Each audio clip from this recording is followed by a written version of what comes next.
Yes, man. Welcome back to the channel. I hope you're having a great week. My name is Gerald Peters.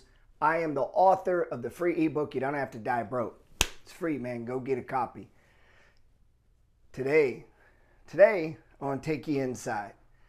I used to do these mentorships with people, and one of the modules that we would do, we do real estate, we do stocks, but one of the modules was sales.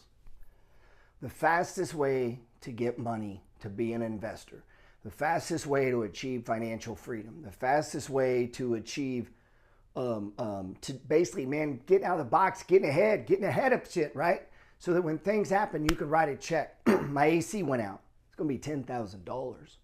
If a man doesn't have $10,000 to write that check, he's now going backwards.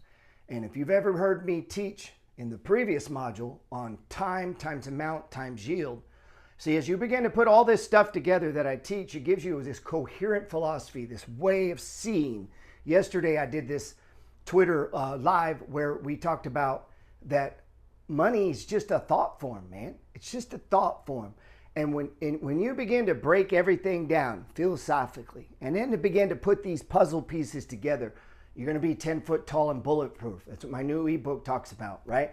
We want to begin, and today I'm going to talk to you about how you implement some of the stuff from that new ebook that I have out, or how I was able to do some of the things in the free ebook, buy the real estate, buy the properties, and how I'm able to do is this right here, man.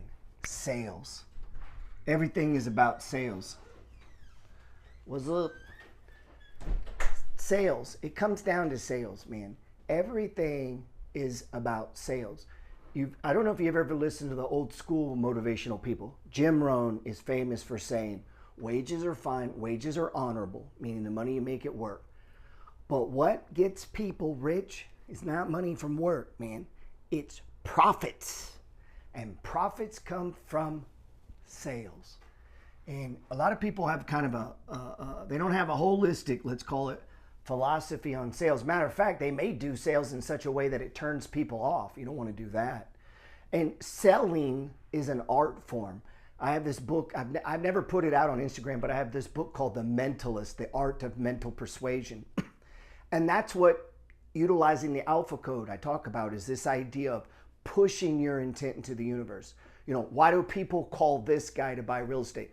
Why do they go to this guy to get their lawn cut? Why do they go to this restaurant to get their burritos? And I mean, it goes all the way down. Why is this third grade teacher the one everybody wants to be in their class? Because they're operating inside of the alpha code. Take that to sales, and you'll see what I'm talking about. Now, I'm not talking about, I should have wrote scripts. I did put that over here. Now, a lot of times in sales, and I don't know how far I'm going to get today, okay? A lot of time in sales, you're giving us a script. And they're like, hey, call these people and say this. All right, that's a type of sales. There's also sales like go to Apple. Walk into Apple, man. As you go to businesses, look at their sales funnel, look at their models. The ones that piss you off when you're there, the ones with the bad customer service, the one where the person doesn't come to the table and the waiter's slow, they have a horrible sales funnel. That's their problem. Because if you can't get food to the table, you can't sell it, right? So sales is the whole enchilada, so to speak.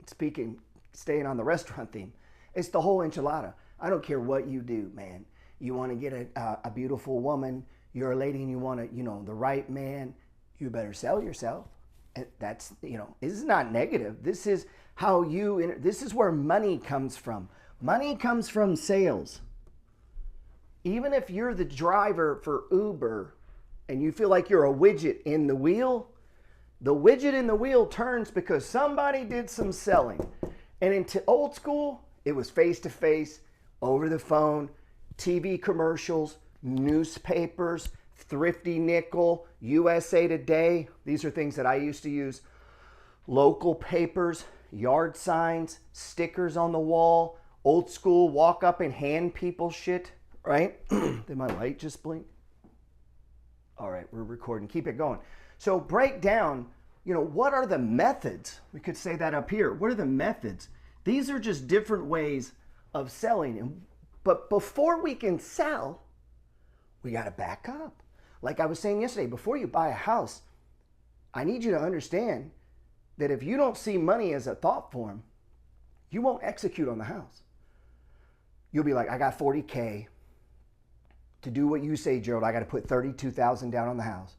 But that'll just leave me with 8. And because you're tied in this world of scarcity, and instead of seeing, oh my God, I'll have a cash flow in property that could make me $800,000 over the next 30 years, and I got 8K in my checking account, hell yeah, sign me up.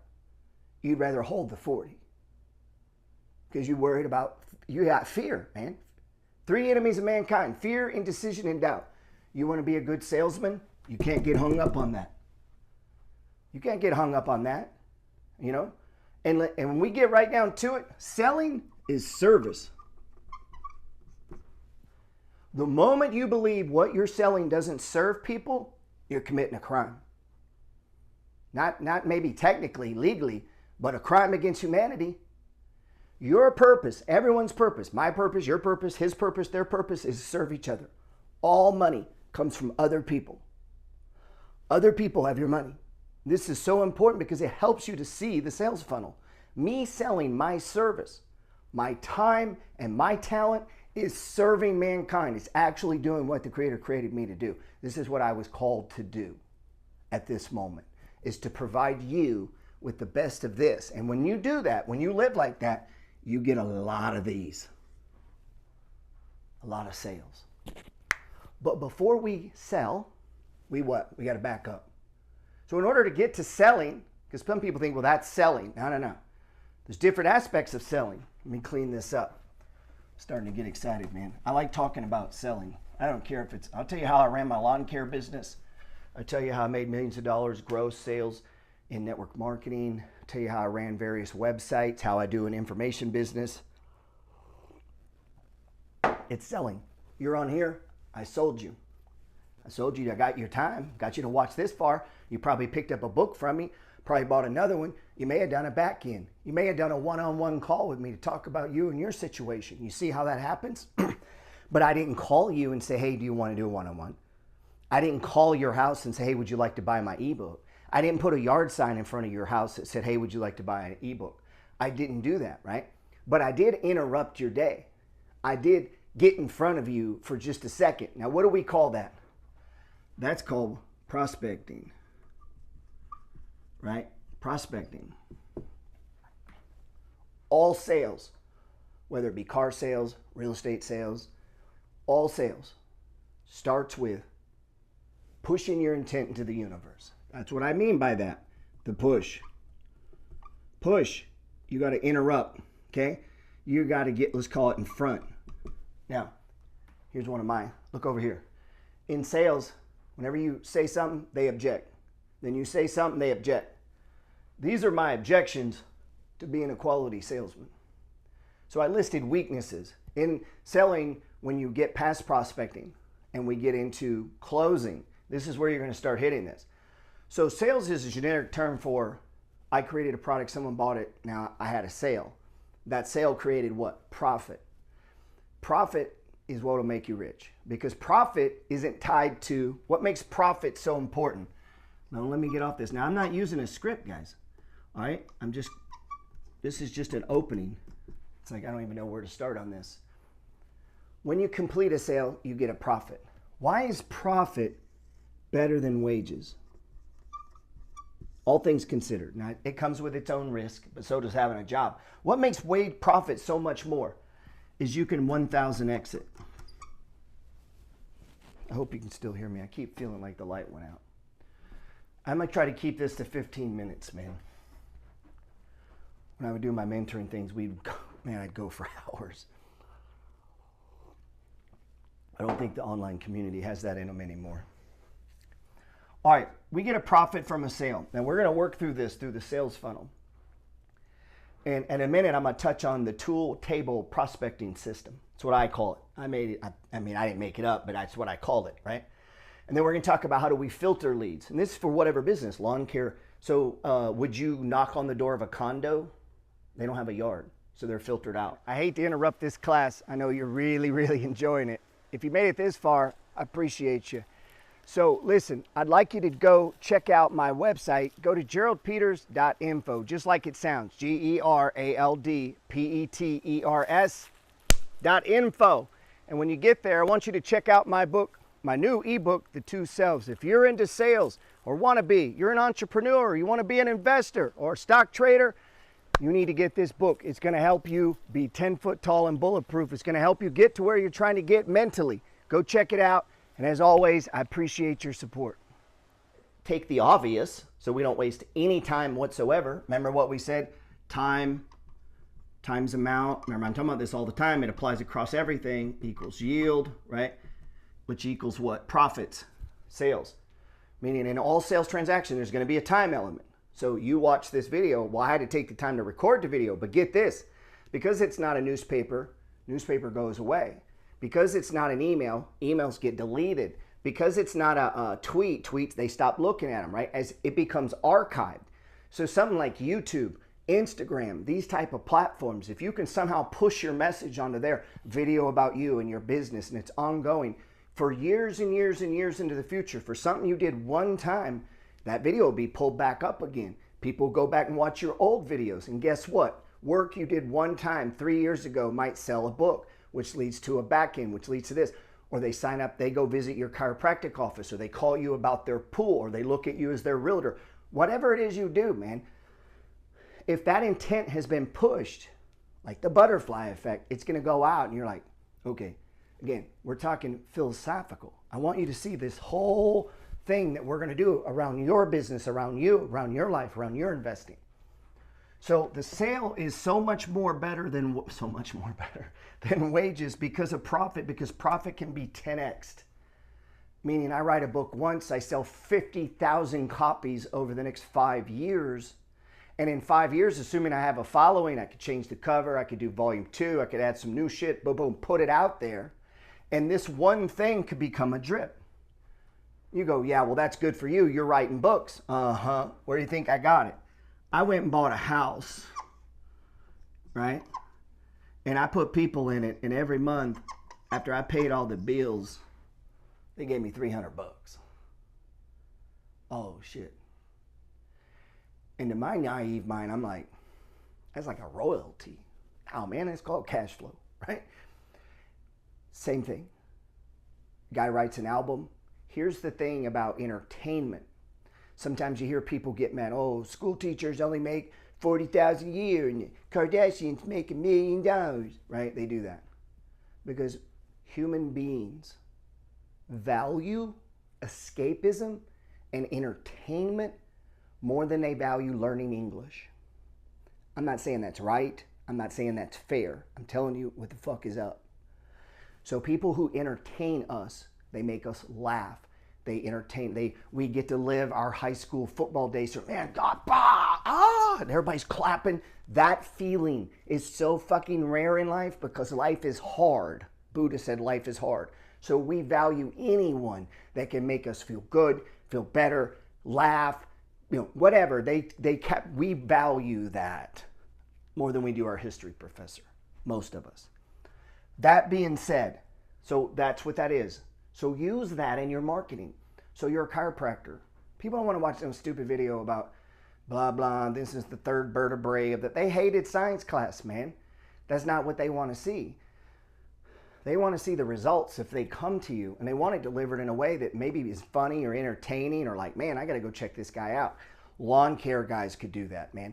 You could buy one of those robo mowing things, start doing a YouTube channel on it and fuck with it and compete with it and do some side-by-side videos. Man, I'm just making that shit up off the top of my head. I saw that robot mower. I was thinking, dude, if I was out mowing yards right now, I might actually buy one, drop it off, and let it mow the yard if that was possible, and then go to the next yard and mow it myself and then come back. What if I could figure that shit out and I got 10 robo mowers and I just drive around and drop them off? I don't even know if that's possible. This is what I'm thinking about last night. Here's what I start doing. I start going through the process and I say, okay, what would the stool table prospecting method of that be? What that means is I need 4 pillars of marketing that push my intent into the universe, that say, hey, I do this. Hey, this is my service. Hey, right? So what would this look like? That might look like in the car business, a radio ad. That might look like Sunday ads in the paper, right? That might look like a commercial, or today we would say a podcast. Now, notice what OGP does. What does OGP do? Watch. That might be a newsletter, right? That might be, I don't know, whatever. I'm drawing a blank right now, but I used to do all of these road signs. We buy ugly houses. This could be a sign. This could be articles written about you. This could be, you're a guest on something. You need to archive that. The number of people who are a guest on my podcast and then have no website to put it on to let people know is they're letting down the sales funnel. So if you're a friend of mine and you got something to sell, when you go on my podcast, you then go capture the share button on from Spotify or whatever. You take that back and you repurpose that content for you. You let me speak on your behalf. What is that? Second and third party recommendations. That's a form of advertising, okay?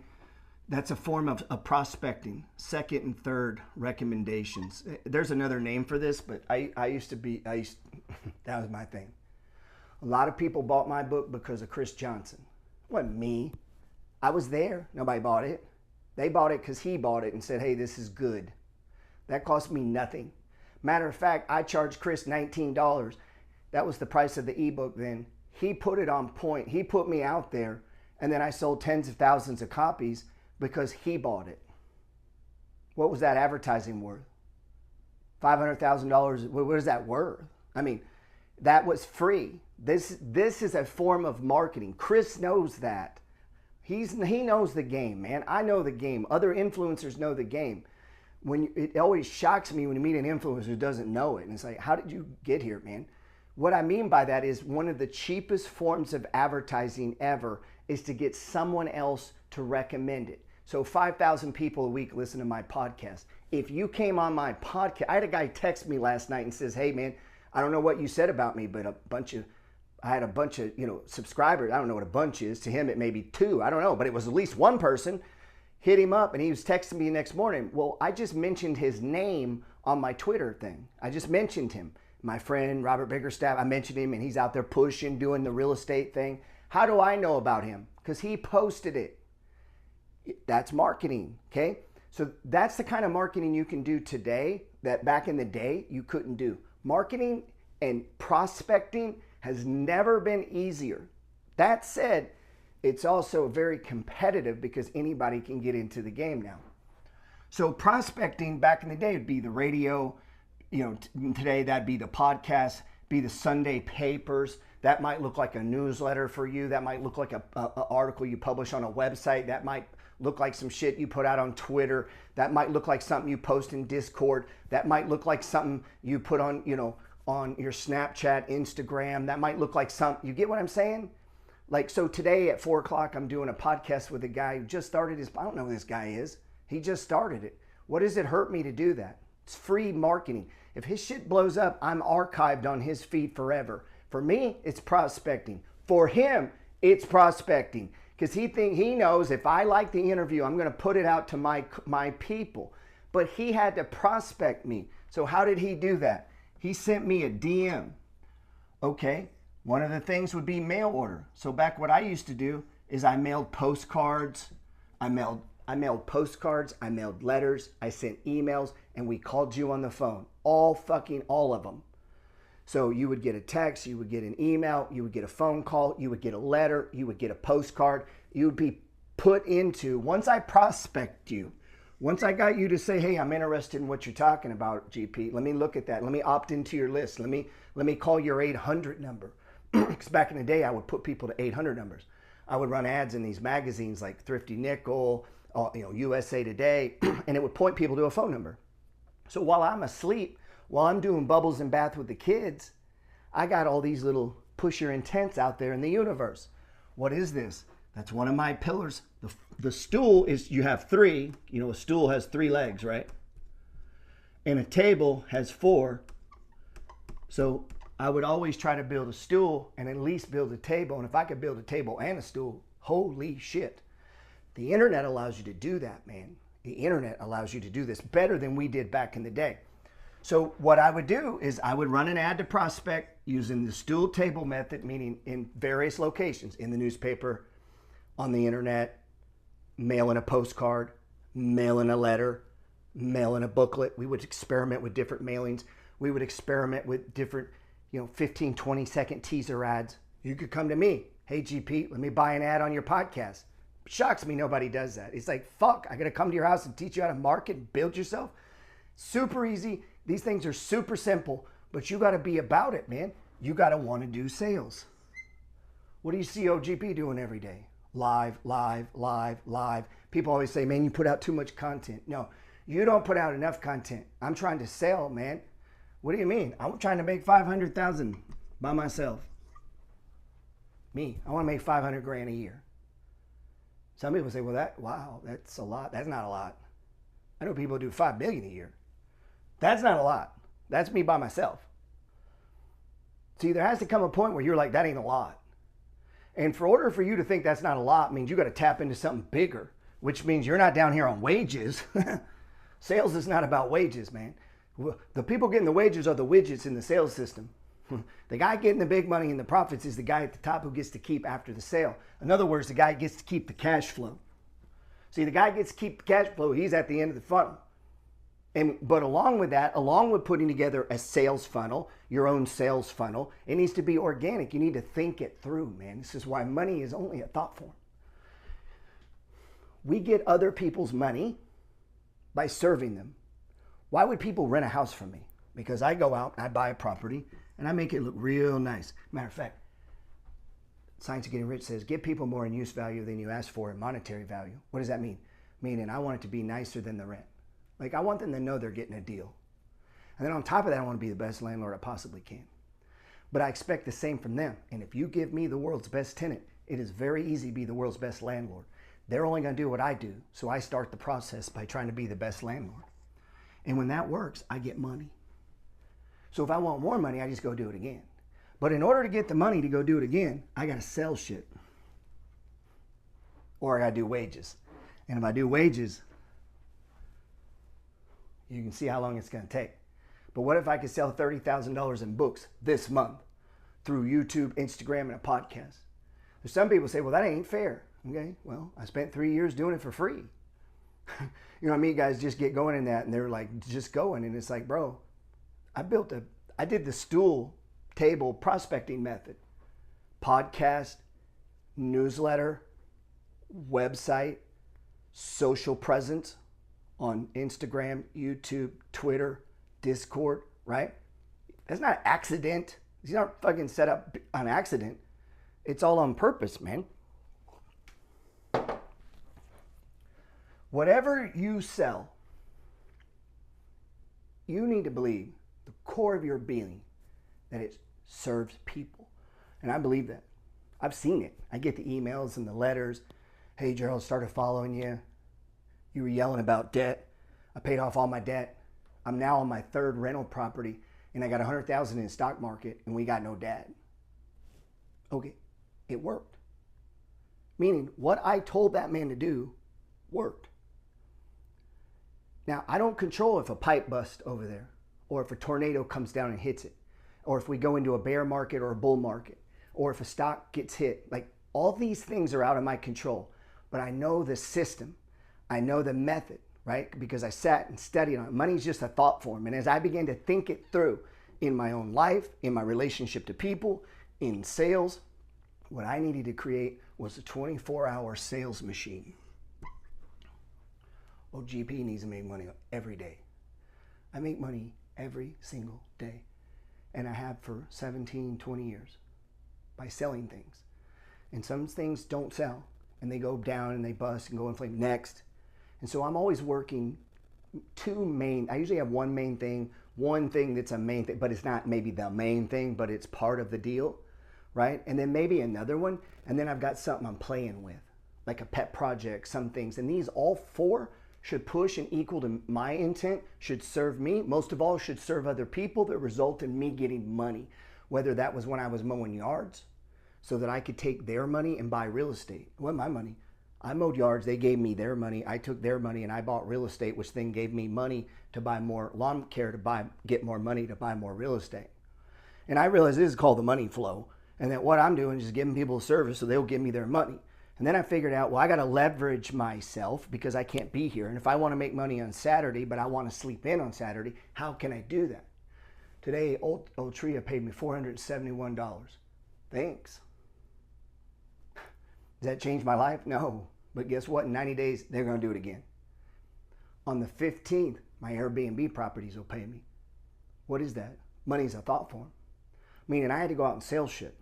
So I created a prospecting system. It's called the tool and table prospecting system with a straight line function, meaning to go from here, from they don't know me, to they bump into me, to they request free information, to they buy something small, they decide they want to be closer, right? And then they want to be good friends, right? And this goes down the funnel. And so I spend most of my time with the people down the funnel, right? Because I can tell how important our relationship is to them based on where they're at in the funnel. And the same for you. You spend more time, if a customer's bought 3 or 4 cars from you, when they call, you pick up the phone. When they say, hey, John, I'm coming in on Saturday, look at the vehicle, you stop what you're doing and you show them the vehicle. It's a sale. They're down your funnel. When you've sold a house to a guy and this is your 4th property you've sold him, he's down your funnel. You pay more attention. You're responsive. Probably have dinner with the person. Probably send them a gift or a Christmas card. They're down your funnel. And so as people get further and further down your funnel, which services you, which creates profits for you, you're in return, your reaction, the law of reciprocity, is you begin to serve that customer or prospect. And so as you begin to see this, you step back, you're like, wow, this is all just a thought form, man. Hey, I dumped a lot on you. We really didn't even get into selling yet. We're going to get into service, ethics, the 3 to 4 points of contact, the home base, office. We're going to get into appearance, what that really means. We're going to get into various methods of selling, better ways to filter your leads. Looking right. What was I saying there? Looking right. Filter leads. Filter leads mean I'm only looking for people looking for me. So if they're not looking for me, they don't need to be in the filter. Same for you. If you sell houses, you're only looking for people buying houses. But you might also, drip number 2, you might also want to meet a bunch of wholesalers. Why? Because you got a bunch of investors in your pocket. You see how the realtor, you're not just selling houses to retail investors. So if I'm a realtor, I want a retail business. I want an investor business. I want a letting people know about me business. Meaning letting people know about you is a fucking business. So I have a real estate agent down in New Orleans. Sells property. He got no website. Barely got a social. Don't tweet shit. Doesn't put, finally starting to do a thing. And I'm getting on to you.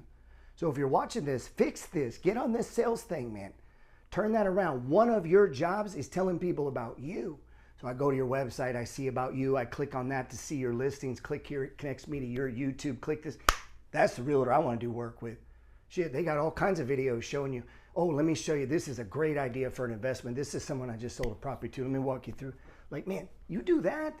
That's Ryan Serhant shit, man. And that's what's available to anybody in this world. If you begin to understand sales, realize money is just a thought form, and start to push your intent to the world, come on, man. All right, wow, yes. That was a crazy way to get started trying to talk about sales. I need you to understand that sales and selling are not exactly the same thing. And if we break down sales and break it down into prospecting, filtering, then closing, and that's the entire sales process. But understand, it's not just you banging on a door trying to get someone to buy it. I want to teach you what we could get into in this series. If you're interested, let's get into how do we do it organically? How do we do it by just living? How do we do it? We're just being awake and doing what we do generates sales and profits, man. That's what you need. Wages are fine, but profits are what make you rich.